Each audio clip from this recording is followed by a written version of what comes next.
ToonGrin.com. My friends, we have had a good run. We've joked, teased, laughed, cried. Oh boy, was there crying. But we made it through all of that and reviewed some of the worst, and some hidden gems of animation. Just one. Now that comes all to an end, however, because someone, I won't name names, but he does wear a red outfit and is a major prick, decided it would be a smart idea to spend our entire production budget on a goddamn dinner that I wasn't even invited to because he left me unconscious on the couch after I was hospitalized. Hey, I just considered it a faux pas to bring a comatose person to a restaurant. That's it. I didn't really care about you. Prick. So, let us raise a glass to the ending and the new beginnings of Cartoon Corner, as the movers will be here soon to kick us all out. So, that reminds me, Obnoxious, when did you say the movies were coming again? Yes, the Oz Twister Movie Company should be here any minute now. Oh, that's great. Wait, what?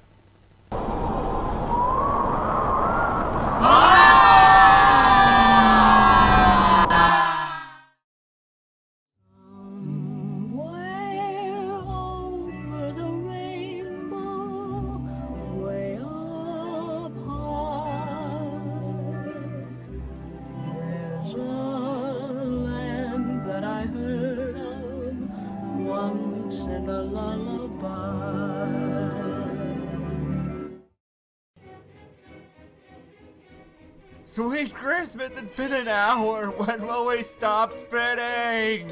Though I am at least grateful we're not dead. Oh, my glass of water. Oh, the glass! In my face! My glass in Bobby's shoe. Oh, my face! Again! Owie! Held you through that! Butterfingers, I assure you.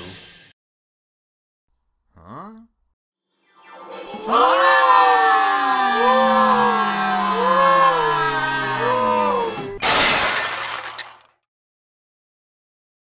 The Wizard of Oz, a classic 1939 musical and famous book series by L. Frank Baum about head trauma-case Kansas sweetheart Dorothy Gale as her house is transported to the magical land of Oz, where she sings, befriends the locals, and commits 2 counts of murder. You cursed brat! Look what you've done! I'm melting! Melting! Oh, what a world! What a world! It's a childhood classic, which is probably why it's been adapted and marketed so heavily over the past decades, with stage musical after stage musical, different movie adaptations, TV shows, and countless merchandise. The Wizard of Oz doesn't just have a yellow brick road, but a road made of pure gold, which will be bringing in more cash for years to come.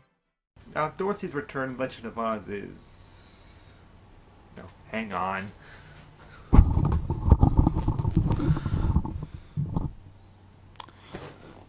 Is the 2014 adaptation of the Wizard of Oz series, which is also a semi-sequel to the original 39 film.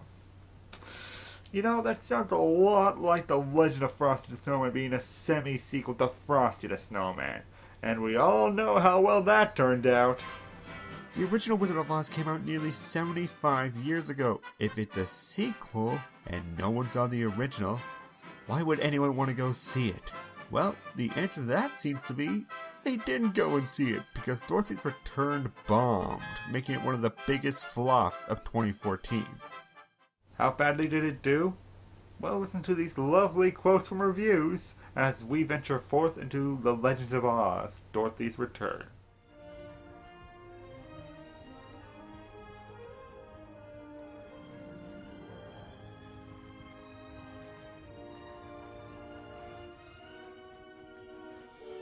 Cheap and charmless reminder to leave the classics alone. Even by the standards of a lounge-snatching half-time fellow, that's his pretty indifferent. James Franco, all is forgiven. His woe-begotten Oz the Great and Powerful is practically a masterpiece, and no, it isn't. Oh, it is beyond, far from a masterpiece. Oz the Great and Powerful is a piece of shit of ungodly proportions. Okay, NERO, Yeah, and removing those lovely quotes, I can understand why people evaded this like the plague. The fact that it's a sequel to an original classic not made by the original team, a kids film, and a CGI movie that isn't Disney, Pixar, or DreamWorks, it makes it a very hard sell for the general public. I feel kind of bad for Summertime Entertainment. They made this movie and had so many plans for the Wizard of Oz franchise, including developing apps and online virtual Oz, and further projects based off the other L. Frank Baum books. But after a $70 million movie only grossed $18 million, it's unlikely we'll see that happen. But that doesn't mean there can't be a pot of gold at the end of this rainbow now, does it? It's just a very big indication of that. But let's let the movie prove itself as we go into Legend of Oz, Dorothy's Return. Now the box art. Oh, okay. Red flag number 1. The entire top is littered with star talent. I get putting the leading actors on the box, but everybody's name is here. I think maybe they could have squeezed in Joe the janitor if they really tried. Other than that, Dorothy's got a severe case of Uncanny Valley going on with her huge soulless eyes. You got Toto looking right at us as if to say, "We got you. We got you now." And why is the Cali Lion doing the DreamWorks eyebrow? This cover even has the Stones to proclaim, "Where the classic film ends, a fun new adventure begins." Yeah, ask Frosty how that turned out. But despite a bit of nitpicking, the cover is actually very visually appealing. Actually, I would say that the movie's stronger point is its animation. Given how often CJ movies fill up bargain bins, a film to look this good is pleasantly surprising, especially on such a comparatively small budget for an animated film. It has a great use of colorful backgrounds, fluid animation, and appealing designs. Yet there is still a major misleading point with the actual cover. I get why Dorothy is on there. Even I understand why the original 3 characters are on there. They are iconic. But for this movie? Well, I'll talk about that later. Now the movie begins with Scarecrow, Lion, and Tin Man, played by Dan Aykroyd, Kelsey Grammer, and Jim Belushi, because they all needed a paycheck, arriving at the Emerald City to contact Dorothy. They need her help as a new threat has befallen the Land of Oz. Not sure why a child is the first line of defense when Oz is in peril. Then again, Dorothy is a famous serial killer in Oz. But she's probably forgotten all about us by now. Well, yeah, it's been a long time. For us, my friends, yes. But time in Oz passes differently than in her world. It's been years since she destroyed the Wicked Witches. But to her, it's going to seem like only yesterday. Yes, yesterday it seemed like it was only the 1930s. Now she looks like she could be on the cover for a 2010 issue of Cosmos. But Cosmos cover cutie Dorothy, played by Lee Michelle, and Toto are having a pretty crappy day, as Twister destroyed their home, and then this obviously not evil guy, played by Martin Short, appears to force Dorothy's family out of their home. Excuse me, this is our home. Your home! A home is where you live. This is a disaster area. Can this not be adjusted? Then do it, thanks so much. And who are you? I'm the appraiser. Seems legit. And of course, in typical kid movie fashion, Dorothy's aunt and uncle blissfully agree to give Martin their house. Good. But I guess it doesn't matter. We need an excuse to make Dorothy a wild spirit, devil-may-care, can-do, girl power gal that says no and vows to fix the house.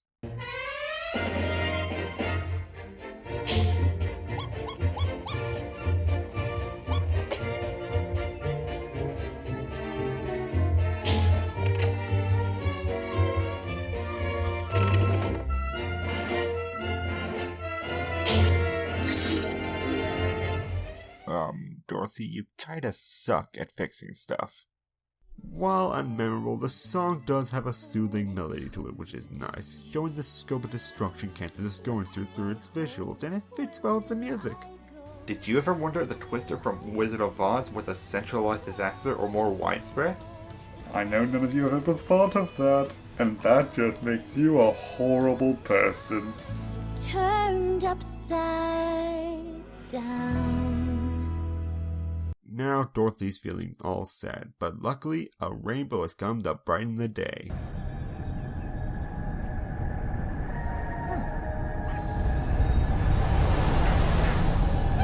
That's no illusion, Toto!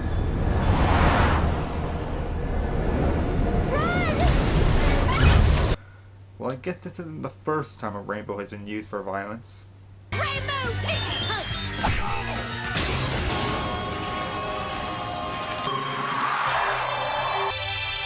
Taste the rainbow, mother. Rainbows! Don't mess with them. Don't.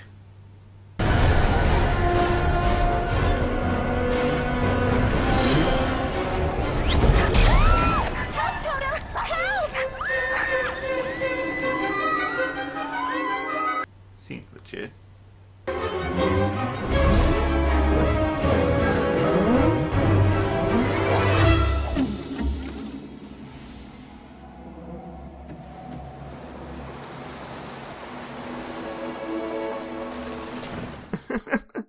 Yes, because the scene with the giant hand snatching up a young girl screaming in terror, followed by a whimsical moment, isn't at all jarring. I think it could be better though. Help, Toto! Help!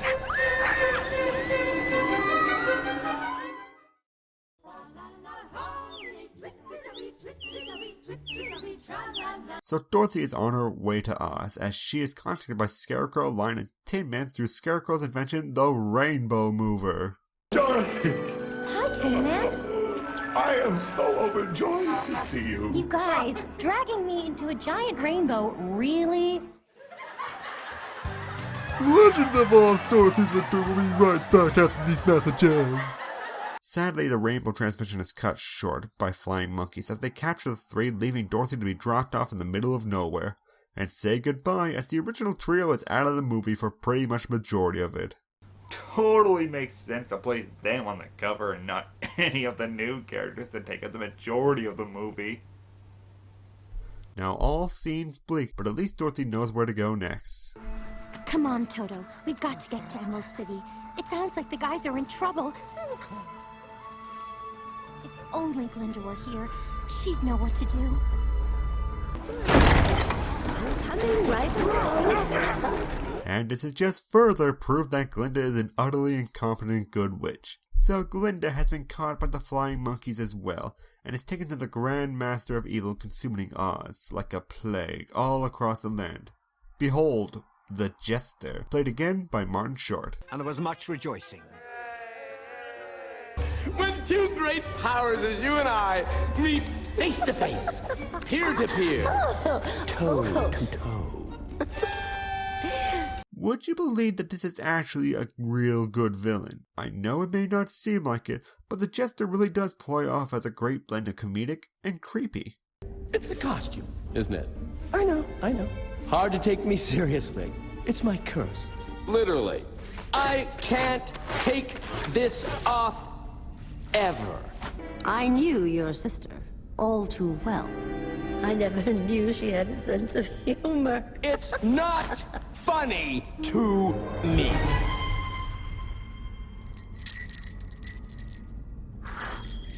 Whoa!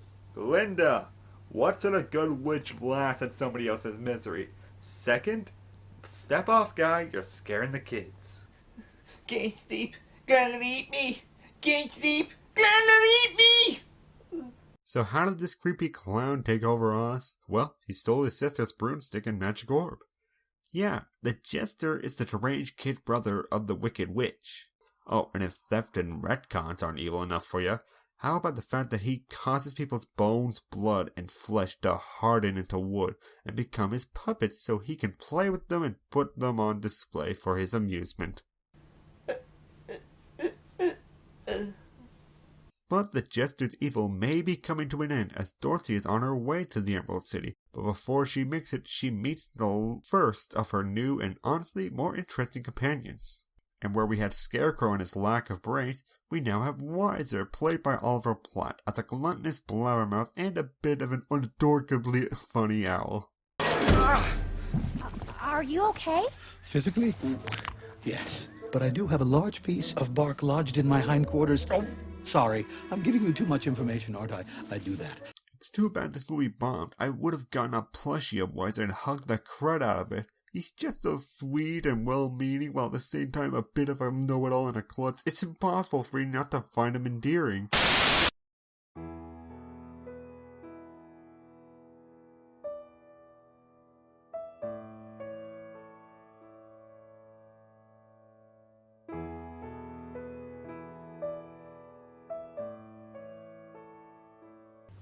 I said endearing, Vanilla!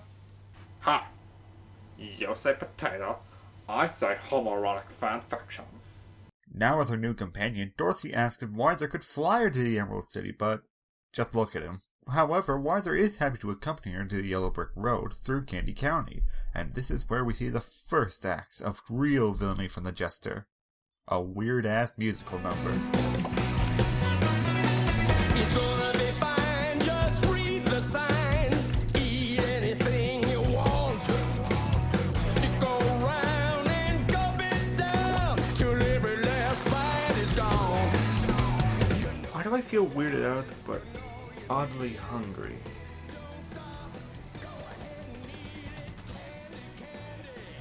Makes me wanna sing. Candy, candy. Toto. Halt! You are under arrest. Yes. Sorry to say, you have broken the law. What did we do? Violation of Section 8, Paragraph 12 of Penal Code 16165. Eating candy. This makes me wonder why such a rule exists in the first place. Seeing as every citizen in the landscape are made of candy, does that mean what Dorothy, Weiser, and Toto ate would have become candy citizens? And that would mean I'm eating a...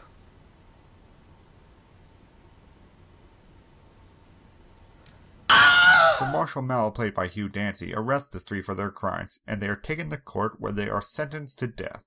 All they need to do is get their death certificates signed. Dorothy Gale. Dorothy Gale? The witch-slaying girl from Kansas? Well, sort of. This girl is one of the greatest heroes Oz has ever known. She's well above reproach. As Lord High Judge of this court, I hereby commute the death sentence. Free the prisoners! Ah, so being famous gets you out of grievous crimes, just like in real life.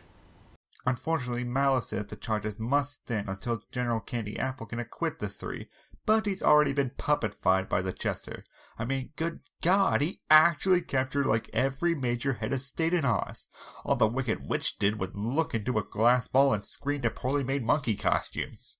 And since Dorothy is off to the Emerald City anyways, Mallow agrees to accompany her and Weiser in hopes to find out what happened to Candy Apple. So yeah, Mallow is the analog for the Tin Man, a being made of a substance other than, human meaty bits. He has a well-fleshed-out personality. He's caring, loyal, and keeps a regal demeanor befitting of a soldier, but he lacks the backbone to make any sort of decisions on his own.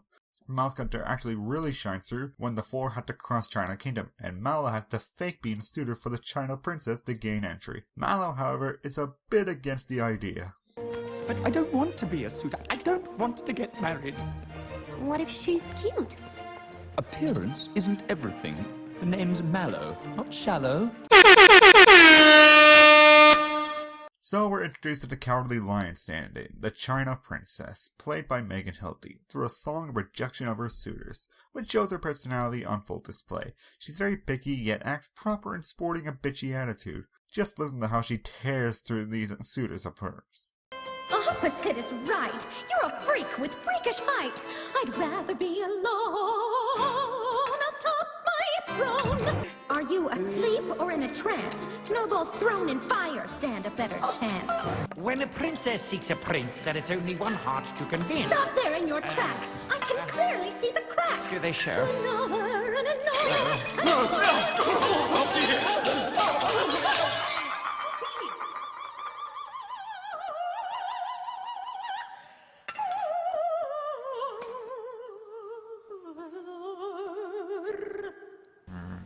I think there's a lesson that we can learn from this. Bitches be crazy. The joke's on these snooty pricks though, as Mallow sways them with a soft and romantic verse for her. When a princess seeks a prince, there's only one heart to convince, a heart that flutters like the wings of singing doves. One can dream the dream alone, or pursue a man unknown. Companionship and someday even love. Aww. Oh, and the Jester continues his rampage of terror by unleashing an earthquake on the China Kingdom. The only way this could have been better is if the Jester summoned a giant bull to run through the kingdom. That'd be awesome.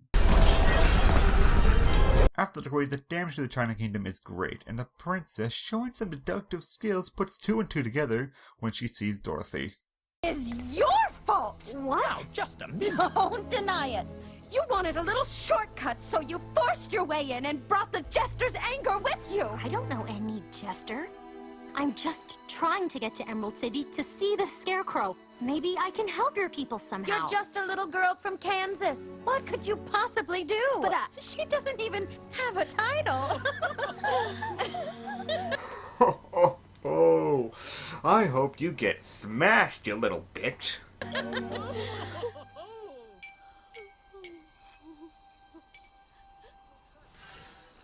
Wait, what?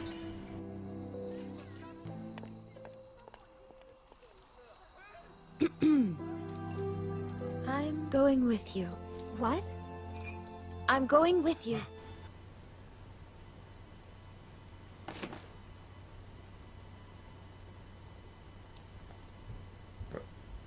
Why is this movie considered bad again? Dorothy and her policy each have distinctive personalities, and even the Jester has a playful, deranged edge to him. Look, it's not that the 39 film was bad. Yeah, a bit bare bones, but very much enjoyable. But this movie is making more of an effort on characterization, which is important when it comes to telling a story. Like in China's case, China is a grade A vanilla, but in a way she needs to be disheartened to rule over a literally fragile kingdom, which adds a little bit more layers to her character of bitchiness. Oh, and also, if you are the only ruling member in charge of your kingdom, you're a queen. Not a princess, a queen. So China joins the party, and now Dorothy and her LARP group can head to the Emerald City. But how is the original trio of companions doing? They were real people, but now they're better than real. As puppets, they still act like people when I want them to. Can't sleep. John will eat us. Can't sleep. Clown will eat us. So, apart from that, horrific imagery. Seriously, that'd be like if Harold killed a family and danced the corpses of the parents around the crying kids for laughs. Note to self. Do that. But let's get back on track. While many of the songs are forgettable, the Jester's song is pretty good. It's a sad ballad of the Jester's life of constant abuse from his sister. Martin is able to showcase his singing voice, and it makes the Jester somewhat sympathetic, with very nice visuals that balance out his voice. But it by no means takes away that he is incredibly vile. Yes, you guessed. Jester must guess. When I laugh alone, it is I who laughs best.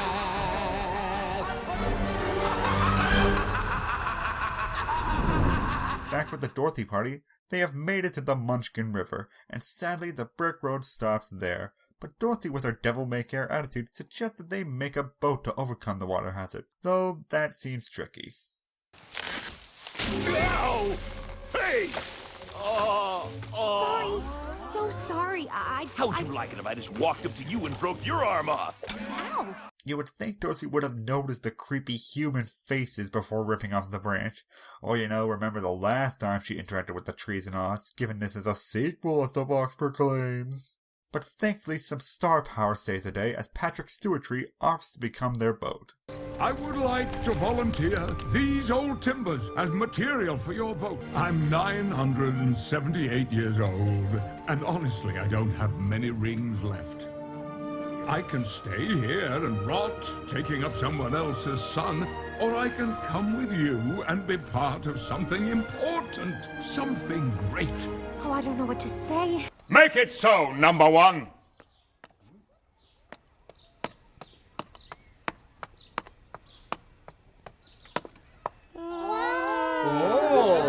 So Tree Picard is formed into a boat through the power of a friendship song montage.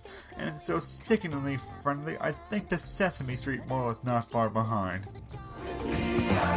work with you, baby. We will see just what we can do.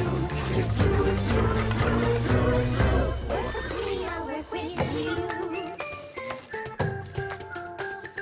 The letter of the day is F for friendship. And forced labor. Yay!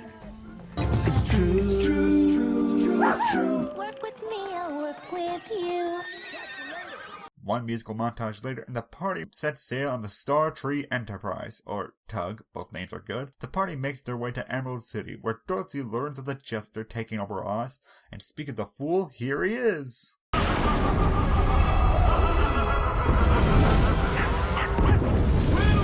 Well, if it isn't the famous Dorothy Gay. You stay away from her. I'm not talking to you, puffball. Wow, if only the wizard had this production value, it would have been so much easier to be a fraud.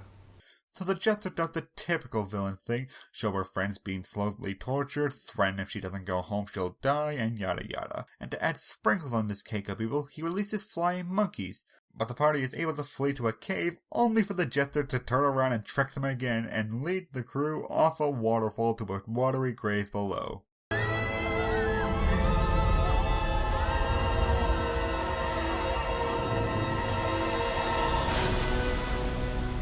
Now, of course, no one dies. They're all fine. The Enterprise, Dorothy, Weiser, Mallow, Toto, China. Ah.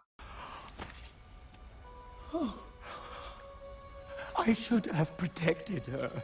I neglected my duty.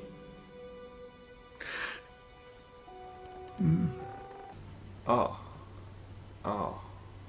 no. Everybody, let us have a moment for the China Princess, please. Okay?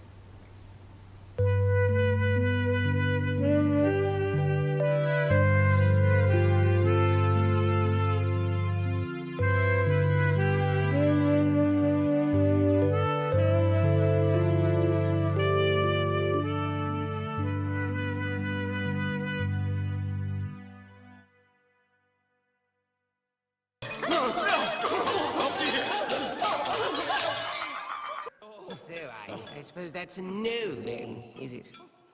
Fine. Oh, right.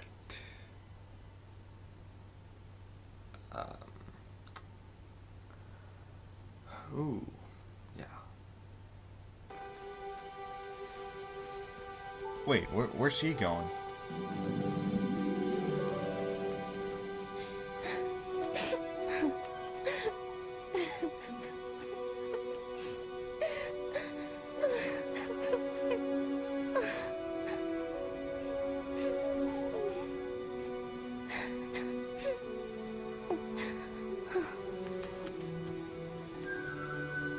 Why can't we have more animated movies like this, where scenes allow the animation to tell the story, not with dialogue but physical expression? Here we see Dorothy's struggle. The audience is given the opportunity to visually decipher Dorothy's will to stay strong in the face of adversity and such horrid tragedy. Well, you can't win them all, huh? That's besides the point. So Dorothy then makes a bold decision, to face the jester alone, ordering both Mallow and Weiser to stay behind, much to their dismay, and tragedy begins to stir unrest in the sweet hearts of Mallow and Weiser. Is there anything I can do? Yes. Get some help. How? Oh, I don't know, smart guy. Figure it out. Forgive me.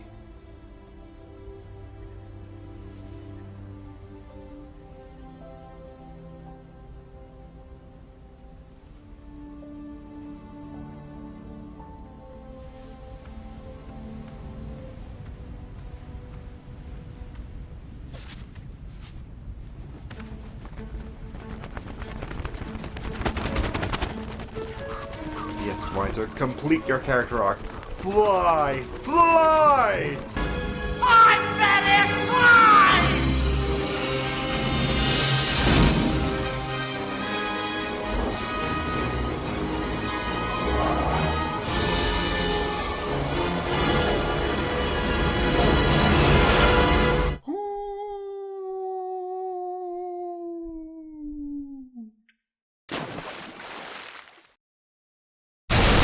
He's fine, so now Mallow is left to pick up the pieces and work on his romantic character arc while singing a love song, and honestly, this is pretty heartbreaking stuff.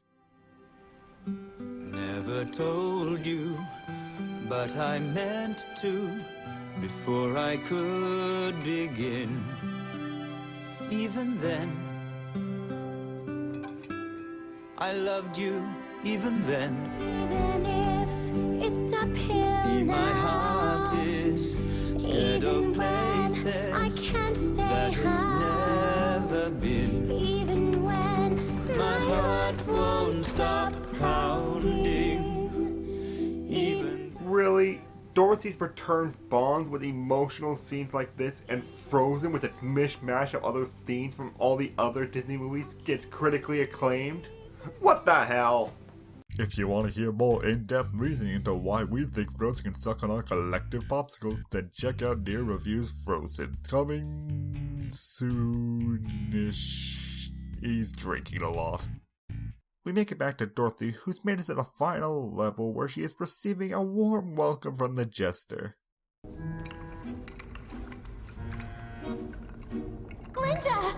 Oh, Glinda! I'm so glad to see you. Hello, Dorothy and Toto. Welcome to the Jester's wonderful palace. Glinda, what's wrong? Yeah, you're acting all wooden and made of wood with strings attached to your... Wait. So now the jester has Dorothy trapped in his chamber of horrors. He even put on his nicest Joker cosplay to show off for her now that he's won. Because I don't want them to. If I'd only see Oh, I'm not gonna kill you. that the joke was on me. I'm just gonna hurt you. Really, really bad.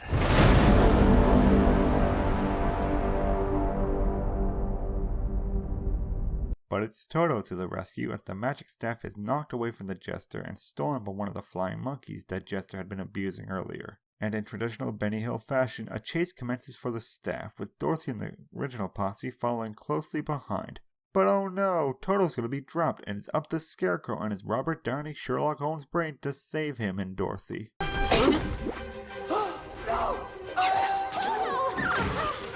Hooray! Question mark?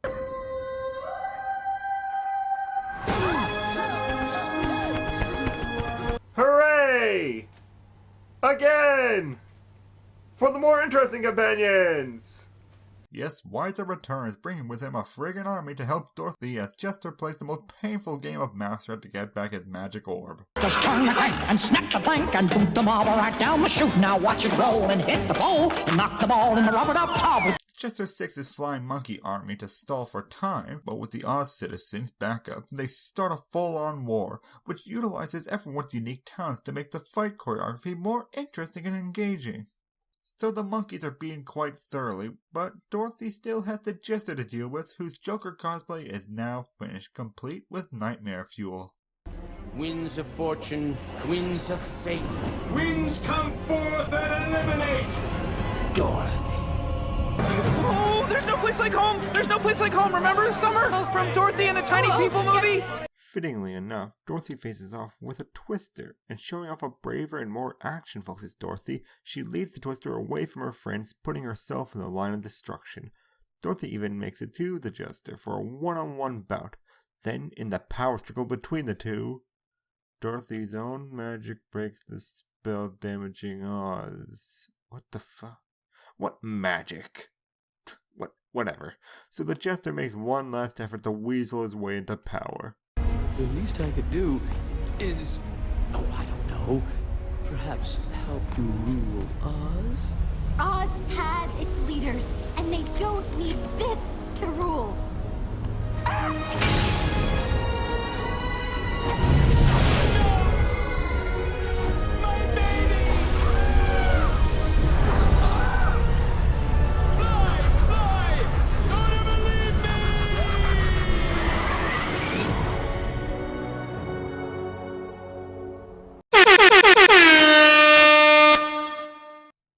day is saved in the land of Oz as Dorothy reunites with all her companions, saying her goodbyes as the deep puppet fight Glinda whisks her back to Kansas, now armed with the knowledge of facing evil jesters. As you do, and she can use this knowledge to stand up and lead her Kansas people to revolution, or something like that, and out the obviously sketchy con artist as a con artist. These are our homes, and nobody has the right to take them away from us. Au contraire, my puppet. This document gives me full authority to do exactly that. Next! Has anybody even looked at this? Give me. No. Give me. Yep, that's her. Dorothy.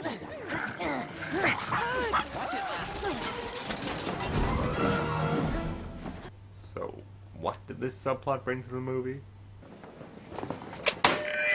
I'm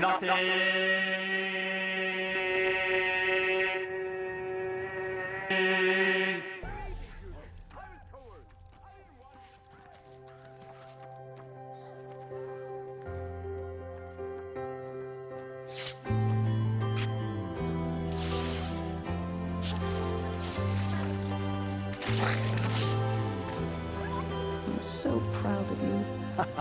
That's our girl. Yes, your girl who realized you shouldn't give your house to sketchy people who have no authority to take it. Truly, Miss Dorothy Gale is one of a kind. And that with Legends of Oz, Dorothy's Return. As you can deduce, I didn't agree with most of the critics out there, but let's lay out the pros and cons. Dorothy's Return is not only a fantastic movie with delightful characters, impressive with stylized animation, and solid writing, but I like it more than the original Wizard of Oz. Don't get me wrong, while the 39 film is a classic and still enjoyable, Dorothy's Return takes the core of the 39 story and expands on it.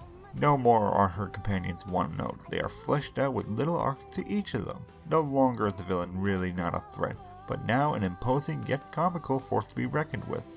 Honestly, what may have worked better is if they just applied the positive aspects of this movie to reimagine the first book of the series, instead of jumping to a sequel. Then this probably would have stood a better chance in the market. Now of course the movie is not perfect, the Kansas bits are just clunky bookends that really have no purpose. In fact, once the movie enters Oz, that subplot is dropped from the movie entirely.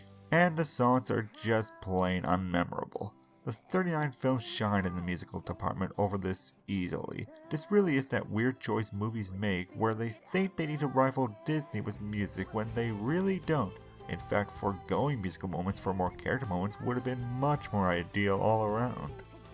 Overall, the movie is above average, but why did this film do so horribly in the box office? It could partially be about the stigma around theatrical animation, that only the big names like Disney or DreamWorks can be possibly noticed. Sure, there are some exceptions like Despicable Me, but it seems like the big two are the only ones people actually give a crap about. And hell, people just go instinctively to Disney movies now. There is also just the love of the classic. With some people and fans, they just don't like to see what they enjoyed once to be tried again in a different light, sort of treating the one they did see as their definitive version. And for a lot of people, the 39 film is the definitive version, and when Dorothy's Return comes along, it just seems like the movie's trying to fix something that wasn't broken.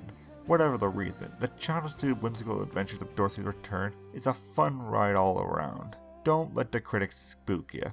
Check it out for yourself and come to your own conclusion.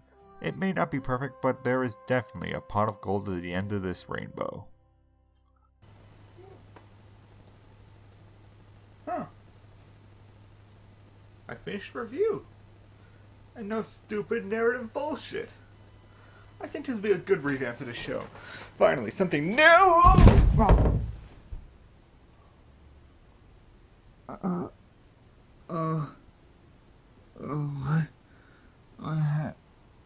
Oh.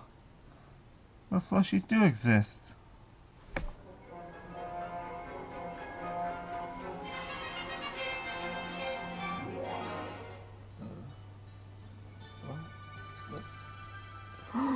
Oh my, you're awake! What glorious news! Where am I? You're in bed, sweetie. You've been out for quite some time. How long have I been asleep? Meh, about 3 seasons worth of internet reviews. Give or take 5 to 6 years. Wow. I just had the weirdest dream. It was filled with overlong narrative bits, really inconsistent audio, and sometimes cross-dressing. It was weird, Harold. And you were all there. Yeah. You were there. You were there. And you. And you. And even you, Harold. You were all there. And you looked exactly the same. Oh wait, except for you, Harold, you look slightly different.